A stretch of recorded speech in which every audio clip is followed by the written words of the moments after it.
David's wrists burned where the neural bindings connected him to Commander Elsa of the Crithian Empire. The translucent cords pulsed with bioluminescent energy, linking his nervous system directly to hers. It was supposed to be a diplomatic gesture, they said, a peace offering between humanity and the galactic powers that had finally noticed Earth's existence. He hadn't known what he was agreeing to. "The binding is complete," announced High Chancellor Vex, his chitinous face clicking with what David assumed was satisfaction. "Human David is now neurally linked to Commander Elsa. Where she goes, he goes. What she feels, he feels, until the treaty negotiations are complete." David looked at Elsa for the first time since the ceremony began. She stood rigid, her silver armor reflecting the purple lighting of the Crithian flagship. Her skin was pale blue, almost luminescent, with crystalline patterns that seemed to shift beneath the surface. Two sets of eyes, one pair violet, one pair amber, studied him with an intensity that made his breath catch. She was beautiful in a terrifying, otherworldly way.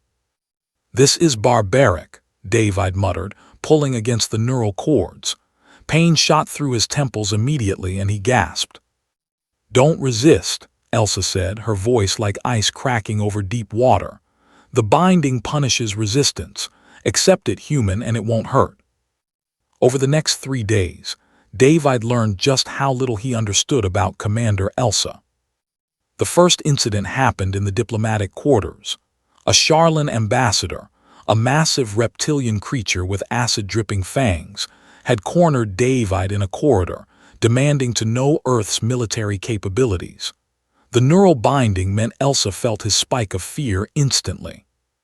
She appeared within seconds, moving with a speed that defied her species' reputation for being slow and contemplative. Her hand closed around the Charlan's throat, and the ambassador's eyes bulged.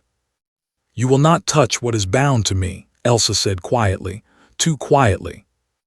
The Charlan gurgled, clawing at her arm. Elsa didn't flinch.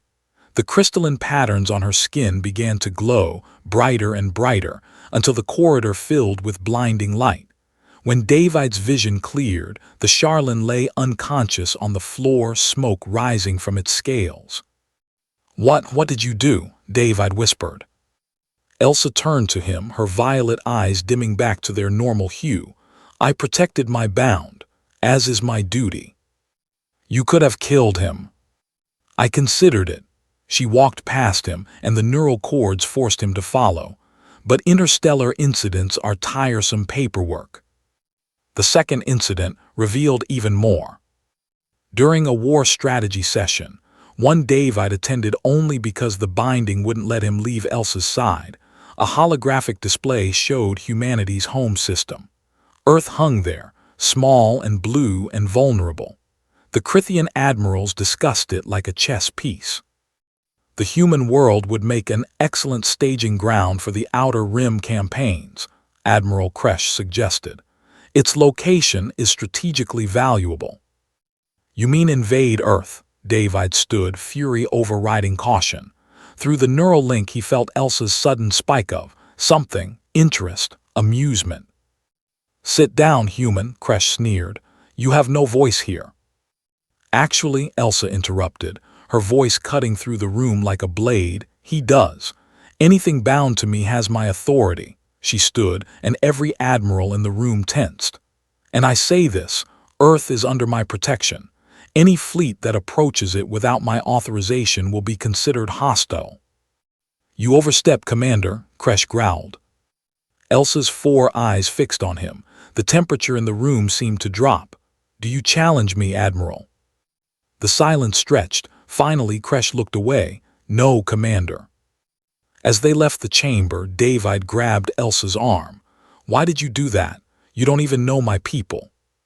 She stopped, and through the neural link he felt the ghost of an emotion he couldn't name. "I know you," she said simply. "The binding works both ways, human. I feel your love for your world, your desperate hope to protect it, your fear that you're not enough." Her hand touched his face, cold and electric. "You are bound to me now. That makes Earth mine to defend as well." The third incident happened on the final day of negotiations. An assassin struck during the treaty signing ceremony. David saw the glint of the blade too late, aimed directly at Earth's ambassador. He moved on instinct, throwing himself forward. The knife never reached him. Elsa moved like lightning given form. She caught the assassin's wrist, twisted, and the crack of bone echoed through the hall. Then she did something David had never seen any alien do. She pulled a weapon from her armor, not a gun or blade, but something organic, something that seemed to grow from her own body. It was crystalline, beautiful, and absolutely lethal. "Elsa, don't!" David shouted through the neural link. She paused, the weapon inches from the assassin's throat. Through their connection, David felt her rage, not hot and wild, but cold and infinite, like the void between stars.